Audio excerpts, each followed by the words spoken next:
So, ladies and gentlemen, it's a real honor and my great pleasure to introduce to you Niall Ferguson. Mr. Ferguson, welcome to our event. The floor is yours.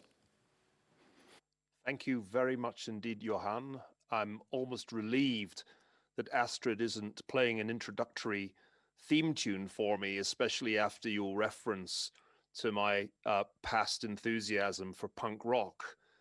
I was asked what music I would like Astrid to play after I have finished my remarks.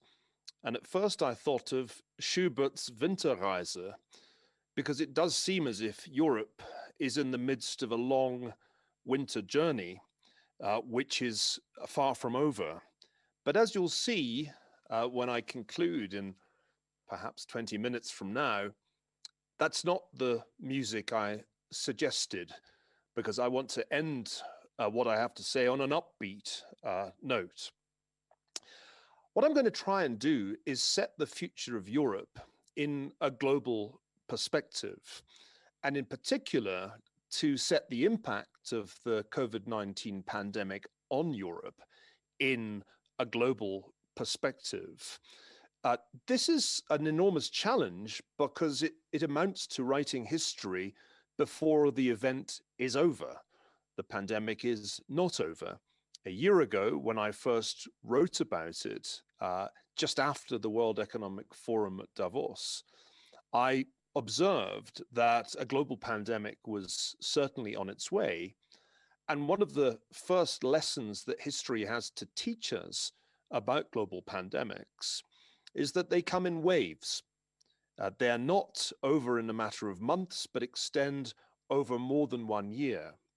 And that meant that knowing about the great pandemics of the past gave me as an historian some advantage over other commentators working in different disciplines. So a year has passed since I first foresaw a global pandemic, and where are we? 2.2 million people have died, according to the estimates we have thus far around the world. But the impact of the disease has varied enormously from one country to another. Belgium has been very hard hit. In fact, if you calculate deaths per million, Belgium has been harder hit than almost any other country in the world. Only Gibraltar and San Marino have a higher proportion of deaths. I hardly need you to tell me that in the first wave, back in the spring of last year, Belgium was hit harder than almost any other country, including the United Kingdom and the United States. And Belgium had another very severe experience of COVID in the autumn, although the mortality numbers have greatly improved since November. The United States looked as if it was handling the pandemic much worse than Europe during the middle of the 2020 period. But in fact, looking at the autumn events, Europe ended up catching up in the terms of mortality with the United States. Indeed, thinking about this story in terms of waves, we can see that the third wave in the United States has crested, but we can't entirely rule out a fourth wave for reasons I'll talk about in a moment. The third wave in the United States is not the worst wave in terms of excess mortality, which is in many ways the best measure to try to calculate the impact of a pandemic. But in almost every other metric, the third wave has been the worst. So I think those people in Europe in the summer who looked down on American performance and prided themselves on the success of European measures spoke too soon, failing to understand the way in which pandemics come in waves and underestimating the great risks to Europe that lay ahead in the autumn, particularly when attempts were made to reopen economies restart higher education and so forth, before, in fact, the spread of the virus had been brought under control. The vaccination race is still at a very early stage, though, of course, we arrived at effective vaccines very rapidly indeed, much more rapidly than vaccines have been developed in recent years. But looking at Europe's performance in this respect, one is in for a profound disappointment. At this point, of course, as you doubtless know, Israel is far ahead in terms of the proportion of people who've received at least one dose of a COVID-19 vaccine. The Israeli number has passed 30%. The United Arab Emirates is in third place on something like 24%. In third place is the United Kingdom, which has already got some one dose of vaccine to 10% of the population. Then comes Bahrain, then comes the United States. Europe lags far behind, whether you look at it on a country-by-country basis or at the EU data as a whole. The doses per 100 people number for the EU, when I checked on the Bloomberg tracker yesterday, is just over 2% compared with, as I mentioned, something in the neighborhood of 8% for the United States and 10% for the UK. As vaccination happens, we can foresee with some clarity what lies ahead. The next few months will continue to be deadly for many people. And then, depending on which country you're in, you'll see an improvement, perhaps starting in late February or March, as vaccination thresholds are passed and we approach something like herd immunity with vaccine and natural based immunity. There'll be a steep decline in mortality. It'll probably happen in the UK before it happens in the US, and it will happen in the US before it happens in Europe. But we can see, because of the success of the vaccination research and development, an end in sight to this catastrophe. John McCain, whom I did once advise, used to joke that it was always darkest before it went completely pitch black. But actually, it's darkest in this case before the dawn. It will be, I think, surprising to you and to Americans how quickly we go from a very grim winter of high mortality and still large-scale hospitalization to a much brighter summer. We need to watch closely what's happening in the UK, where, as I mentioned, vaccination is racing ahead of Europe. And we also need to look at Israel closely, because in both these countries, there's a race going on between vaccination and new strains of the virus SARS-CoV-2, in particular the B.1.1.7 strain, which seems likely to be significantly more infectious wherever it appears than earlier strains. At the moment, I think that race is being won by vaccination in both countries.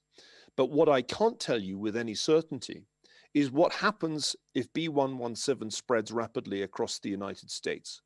You can't rule out at this point a fourth wave of infection in the United States, even as vaccination is gathering momentum. Now, for the sake of brevity, I'm not going to dwell deeply on the economic consequences of the pandemic. Those have been dramatic, but mainly because of the way lockdowns were used by Western governments to try to limit the spread of the virus after early containment strategies had failed. The one thing I'd say is that it's pretty clear you did not need to do lockdowns if you had understood, as the South Koreans and the Taiwanese did, that early action, large-scale testing, contact tracing, and isolation of suspicious infections could in fact prevent the spread of the virus altogether. Deaths from COVID in Taiwan are still in single digits. Lockdowns were what Western governments resorted to when all those options had been omitted. I want instead to focus on the political consequences and the geopolitical consequences of the pandemic. Let me focus on the United States first. I want to make it clear that Europe's future can't be understood apart from what happens in the United States and also what happens in China. And I think a great many Europeans are still puzzling, trying to work out what on earth happened to American politics, not just in the last month, but in the last 4.5 years. What exactly should we make of a storming of the Capitol by an angry pro-Trump mob exhorted to march on the legislature by the then president himself? A few striking features. In some of the polling that followed the events of January the 6th, as many as 45% of Republicans said they approved of the storming of the Capitol, though another poll put the figure rather closer to 18%, leaving me uncertain about just how profound support for this extraordinary attempted insurrection was. Polls agree that a significant proportion, perhaps as much as 70% of Republicans, do not trust the results of the 2020 election. And so you might well conclude, as many Europeans have, that US politics is in a catastrophic situation, regardless of the fact that Joe Biden won the election and has been sworn in as president. Trump may be out of office, but Trumpism does not appear likely to disappear anytime soon. Trump ended his presidency unpopular, but it's worth noting not the most unpopular president in modern American history. Both Harry Truman and Richard Nixon ended their presidencies even more unpopular than Donald Trump was at the end of his. The other point I'd draw your attention to is that Congress is also deeply unpopular and has grown steadily more unpopular really since the 1980s.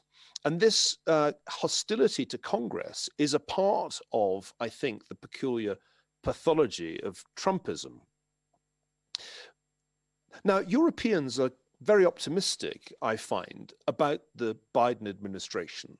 On the whole, they loathed Trump, and they're relieved to see Barack Obama's vice president now in the top job.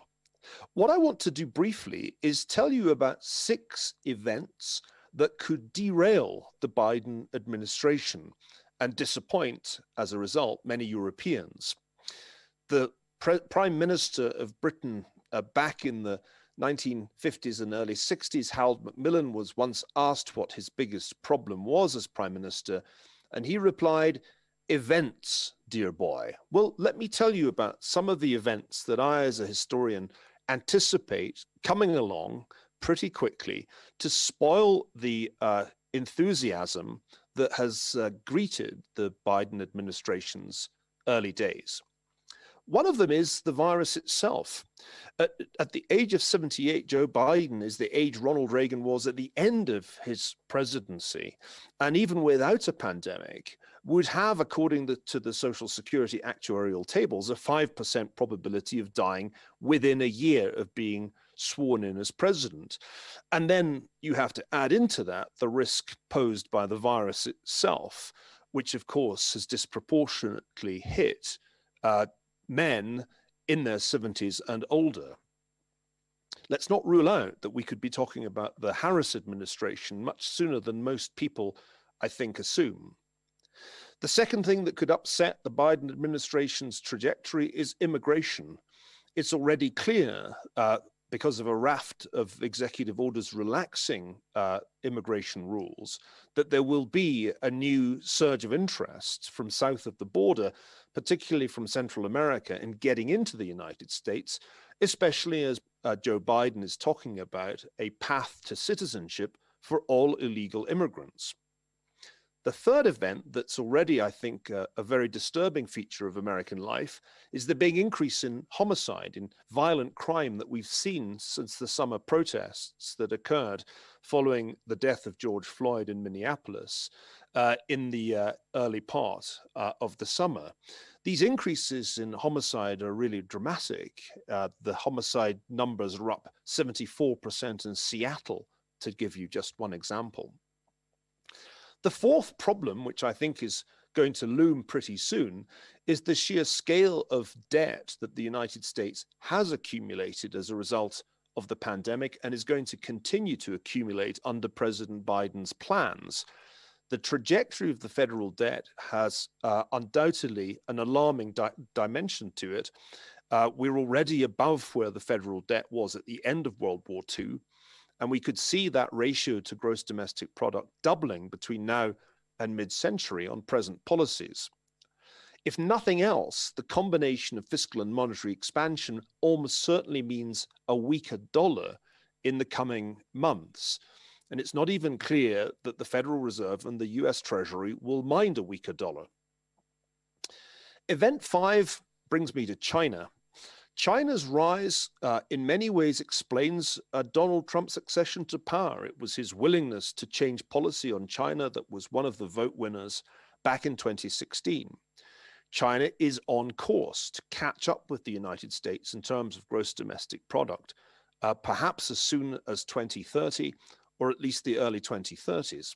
China, which was the point of origin of the pandemic, is also the only economy of any size that achieved growth in 2020, and it seems set to lead the recovery in 2021. The Chinese challenge is the single biggest geopolitical challenge the Biden administration faces. And you will have been struck, I think, if you've been following it, by the continuity that seems to be likely between the Trump administration and the Biden administration. Yes, I said continuity. Not everything that Donald Trump did is being repudiated by Joe Biden. In particular, Trump's tough stance on China seems likely to be continued, judging by everything that I've heard so far from Tony Blinken, the new Secretary of State, from Jake Sullivan, the new National Security Advisor, and from Kurt Campbell, the so-called Asia Tsar on the National Security Council. Let me conclude my remarks with some reflections on Europe in a world which I would characterize as being dominated by Cold War II, by a struggle for economic, technological, and strategic dominance between the United States and the People's Republic of China. You'll remember that in the first Cold War, there were many countries, including India and Yugoslavia, that wanted to be non-aligned. They did not want to take sides in the Cold War. Well, it seems to me, judging by opinion polls, that a great many Europeans would like to be non-aligned in Cold War II. Polling across the European countries suggests a strong, widespread belief that the political system of the United States is broken. Really large proportions of Europeans agree with the proposition that it is either completely or somewhat broken. Secondly, there is an amazing amount of support across the European nations for neutrality in the event of a disagreement between the United States and China. 66% of Germans say they would like their country to remain neutral in the event of a US-China dispute. And so the future of Europe that seems to beckon is a rather surprising one. That of being a non-aligned power during a second Cold War. Whereas the first Cold War was in many ways a transatlantic phenomenon, with Berlin as its flashpoint number one, Cold War II is a trans-Pacific conflict, and Taiwan will likely be one of the key flashpoints. In that sense, Europe is strategically less important than it was in Cold War I.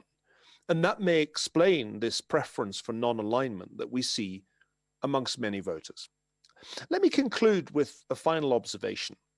As Johan mentioned in his nice introduction, I was somebody who voted for Remain in the 2016 Brexit referendum, not because I'm passionately attached to European institutions, but because I suspected that Britain's divorce from Europe would take a lot longer and cost a lot more than people were claiming on the leave side of the debate. But when that vote happened, my attitude was to admit defeat and get on with the realities of Brexit. It seems to me that we now see more clearly than we did a year ago that Brexit has some clear benefits. If anything could have confirmed the wisdom of Britain's decision to leave the European Union, surely it has been the fiasco of European Union coordination of vaccination, which has turned into an outright debacle. I must say, it seems to me the slowness with which the EU authorities acted when it came to acquiring vaccines from the manufacturers was a classic example of the kind of cumbersome bureaucracy that many proponents of Brexit have criticized about Europe for many years. And the success, by contrast, of Britain's high-speed vaccination program suggests that, after all, there may be some benefits to getting divorced, even if it can take a long time and cost a lot more than you thought it would. Well, I've now reached the end of the time available for my remarks, and it only remains for me to ask Astrid Stockman to play me a tune. Astrid, I've tried to paint the future as realistically as I'm able to, but you'll have noticed that I began with a short and painful winter journey, a Winterreise. I want to end with an evocation of what summer is likely to be like for most of us, at least in the Northern Hemisphere. When summer comes, this, Astrid, is the song I hope that we're all going to be singing, regardless of whether we're in Europe, the UK, or the United States. Happy days are here again.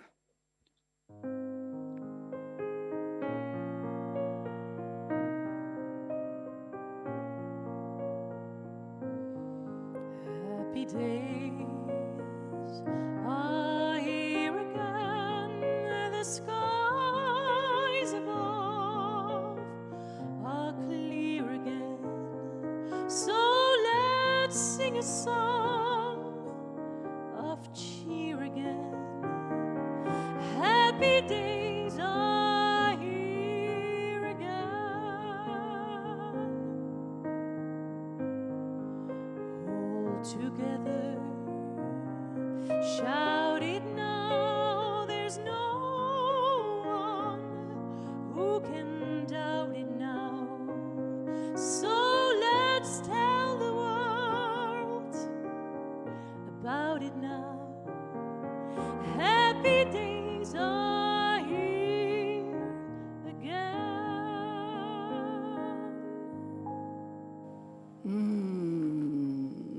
It's always good to conclude with a positive note. Thank you, Astrid. You are very, very talented, really. Now, another gifted woman is Isabel Albers, as general editor of The Tijd, L'Echo. She is absolutely skilled in journalism and will ask Niall Ferguson some more questions. Isabel Albers. Here's for you, Isabel Albers. She talks with Neil on all these different topics. Good evening, Neil. Good evening, ladies and gentlemen. Well, we've got only 20 minutes to discuss some of your topics, Neil, so let's go right into the heart of the matter.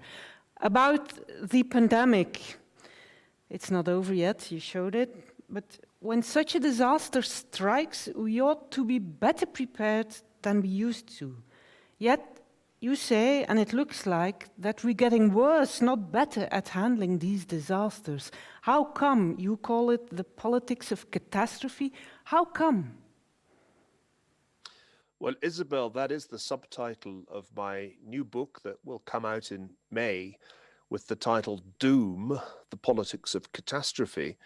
And what I've tried to do is to set our disaster in historical perspective, looking at the history of disaster in general, all kinds of disaster, including earthquakes, including wars. And the conclusion I've come to is that Western democracies, despite being aware of the risk of a pandemic, despite multiple warnings, not just by Bill Gates, but by many, many experts, were woefully unprepared when it came to the reality, by comparison with countries like Taiwan and South Korea in East Asia, which had learnt the lessons of SARS and MERS. So I think the simple answer is not just that we had poor leadership. It's easy to criticize Donald Trump and Boris Johnson, for example, but also that our public health bureaucracies, the experts who really should have seen this coming and prepared better for it, let us down. And I think the fact that Belgium and the UK had very similar experiences gives you a clue that it's not just populist leaders we can blame for what happened, because Belgium did not have a populist leader through this crisis. Yeah, we didn't have a leader at that moment. But about this pandemic and the vaccination, when we look at the European Commission, we see that they have enormous difficulties at coping with Big Pharma, AstraZeneca. You told in your speech that it was a debacle. What does that say about Europe and the European Commission? Yeah, I don't want to be too harshly critical, because the decision-making around vaccination was difficult. It was being done at very high speed. That's why the Trump administration called its crash vaccine program Operation Warp Speed. And it required decisions that involved risk. That is to say, governments had to commit to buying vaccines before they knew if they worked and before they knew if there were significant risks associated with them. The US and the UK government took the risk. The European bureaucrats were much more risk averse and therefore delayed major purchases and for several months. And that's the reason, the principal reason for the lag. I'd add one other thing.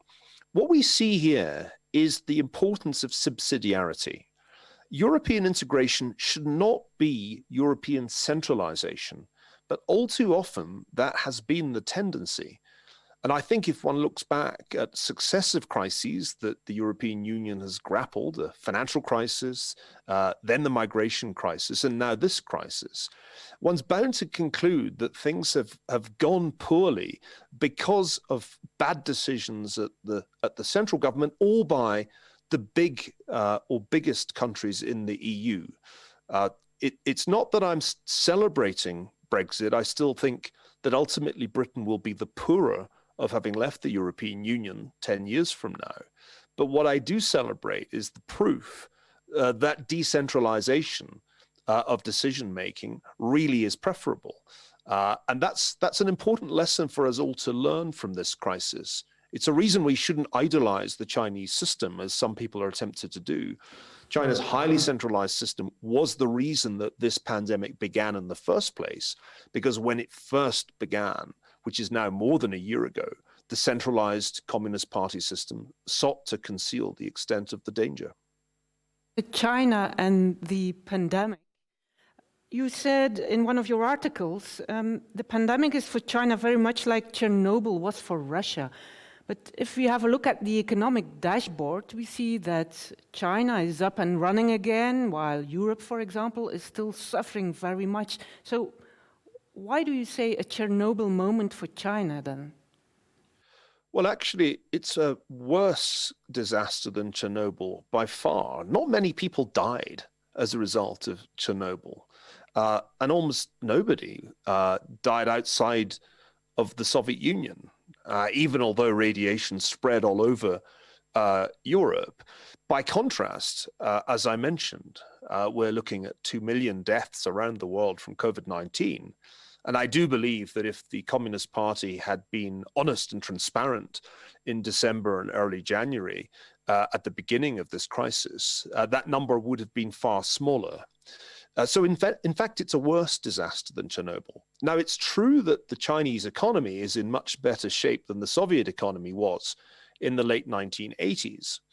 On the other hand, the damage that this has done to China's reputation around the world is really remarkable. I didn't mention it in my talk, but European attitudes to China have grown a great deal more negative in the past 12 months.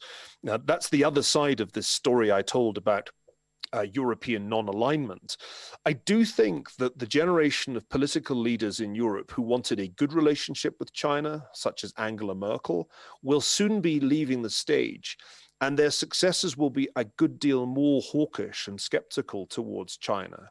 So I think it's similar in terms of reputational damage abroad. What we don't know, Isabel, is how profound the damage internally to China has been. We know the Communist Party is in complete control of the Chinese population through a system of surveillance that even George Orwell would have regarded as astonishing. But deep down inside, there are problems. China's economy is not going to be able to grow as rapidly as in the past because of demographic and financial headwinds. And I'm not convinced that the system that we see in China today is going to last as long as most people assume. I think it is much weaker, partly because of this centralization I mentioned, partly because it is a genuinely repressive totalitarian regime. And so the analogy with Chernobyl is a bit like this. It took 4 years, didn't it, from Chernobyl to the collapse of the Soviet Union. I could imagine in a time frame maybe closer to 10 years, major problems emerging about the stability of China. And that's a black swan that most people don't give any consideration today. Okay, thank you. And in our audience, there's a lot of people asking questions about China and the relationship with Europe and the US, and more particularly about big tech. And I propose we listen to two of our CEOs, Françoise Chambard of Melexis and Guillaume Boutin of Proximus. They want to ask you a question. As a high-tech company headquartered in Europe, but serving global customers, half of which are in Asia, I'm keen to understand Niall Ferguson's view on how the EU can garner its strengths better than today in order not to get squeezed in the technology Cold War between China and the US. Mr. Ferguson, how do you see Europe and European champions play a significant role in a worldwide digital scene? Well, the questions are clear. Thank you for these two excellent questions. I think the key to understanding Europe's power is that it is a regulatory superpower, but not really a technology superpower. The big tech companies are overwhelmingly American or Chinese.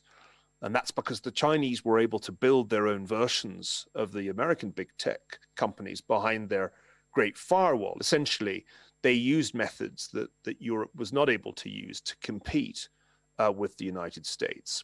But Europe has a regulatory power, and it's very important because both the American and the Chinese big tech companies badly need to be regulated.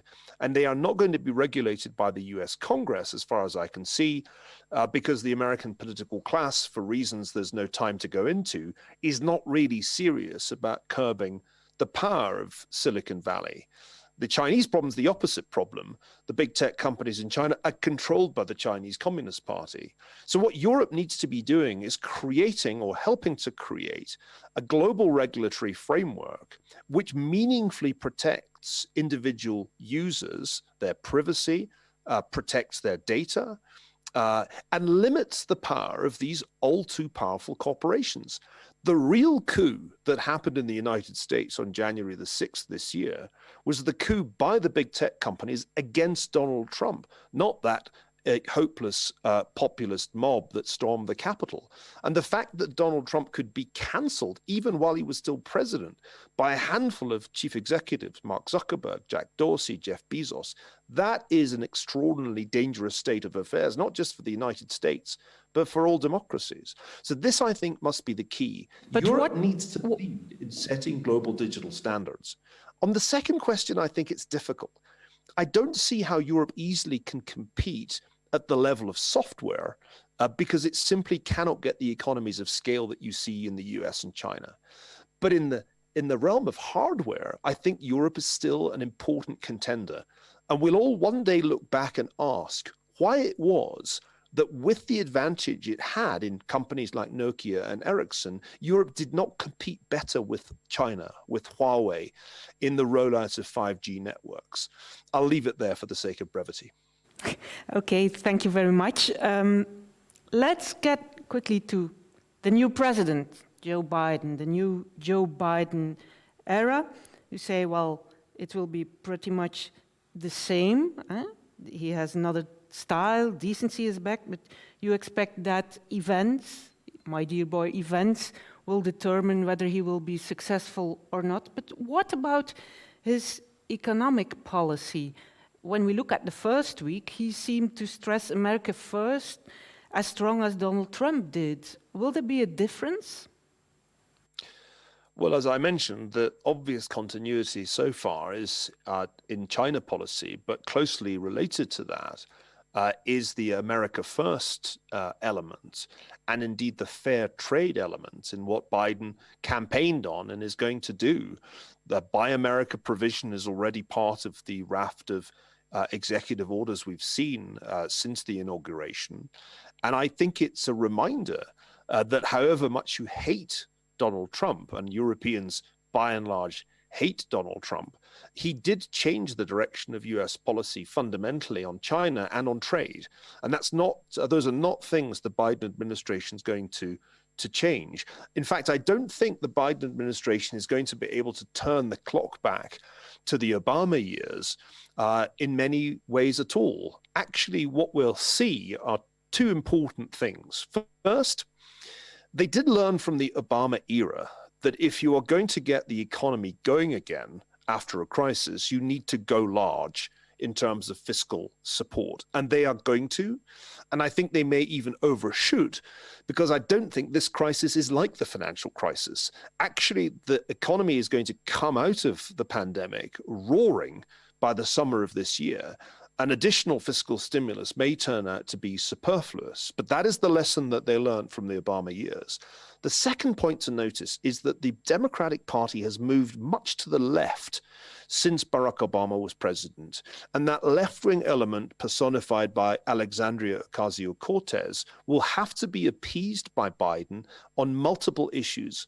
If you looked at the first 17 executive orders, 6 of them were about immigration, and 2 of them were really woke identity politics issues, transgender rights, for example. So the Biden administration is going to be quite woke in terms of the way that it deals with issues of identity and indeed of gender. And I think it's kind of worrying from a conservative vantage point already to see how much Biden and his people have bought into notions of social justice and racial equity, which in fact on close inspection turn out to imply discrimination against white Americans. Okay, let's get back to Europe also. About this new Joe Biden era, I have a question from Ilham Kadri, the CEO of the chemical company Solvay. Neil, the transatlantic link has been essential for the European Union. The US military and economic support has been key for the European integration process. This link, however, has been weakening very strongly under the President Trump, but also under President Obama, as the new priorities of the US seem to be now in Asia.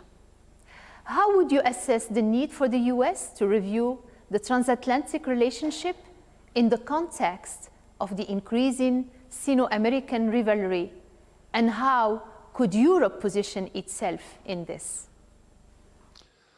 That's a great question again. I think that in terms of mood music, of atmospherics, things will be much better with Joe Biden as president and indeed Tony Blinken as Secretary of State than they were when it was Trump and Pompeo that Europeans had to deal with. So you can expect all kinds of nice speeches from both sides about the importance of the transatlantic relationship. But behind the nice speeches, I think there are going to be ongoing problems. After all, Trump was basically right that Europeans don't pay enough for their security relative to the United States within the NATO structure. American presidents have been arguing that almost as far back as the 1970s. So that issue is not about to go away. I think the second issue that is not about to go away really has to do with China. And that's why I emphasize this issue of non-alignment. If Europeans and European leaders want somehow to be neutral in a US-China Cold War, then I think the transatlantic relationship will quite quickly come under strain. Because I don't think Joe Biden and his team are going to stop asking Europeans not to use Huawei hardware. They're not going to stop putting pressure on the Chinese government on a range of human rights issues. In fact, I think they'll do that much more than the Trump administration did.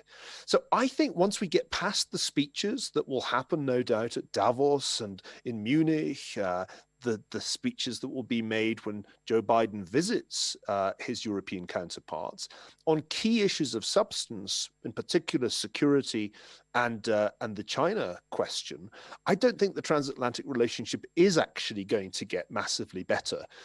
It'll just be the mood music that improves. And in answer to your final point, what can Europe do about it? My view is that ultimately Europe has no choice. If it is Cold War II, and I believe it is, it cannot possibly side with the one-party state that is herding Uyghurs into concentration camps and placing its citizens under a system of Orwellian surveillance. We can't possibly side with China if China decides to go after Taiwan's autonomy or continue to militarize the South China Sea. And so this idea of a non-aligned Europe, I think, is an illusion. And as Angela Merkel leaves the stage, I hope that a new generation of German and indeed European politicians will see that ultimately the transatlantic relationship really does matter, and it has to be meaningful. It can't just be speeches. Okay, thank you very much for your insights, Niall. Our time is almost up, but before we conclude, let me get to a more personal question. I heard you saying it's darkest before the dawn, but those happy days, they will come back. What will you do the day we have our freedom back? What will you personally do? What are you longing for? Well, I am originally from the UK. I was born in Glasgow, as was mentioned. I have 3 older children who live in England, and my mother, who lives just outside Oxford. And what I can't wait for is to be able to fly to the UK and to see them. And in particular, I'm looking forward to going into a pub somewhere in my favorite part of London, Highgate, with my kids, and maybe Granny too, if we can get her along. And I'm going to order a pint of best bitter and raise a glass to the fact that it's over. That's what I'm looking forward to. And I'm sure you have a similar fantasy involving beer. After all, you're Belgian. That's true, and I wish you a very nice flight back to your mother, your children, and that pint of beer. Thank you so much for this inspiring keynote and this Q&A. And ladies and gentlemen, I hope so much that we will see each other back in real life next year. Thank you.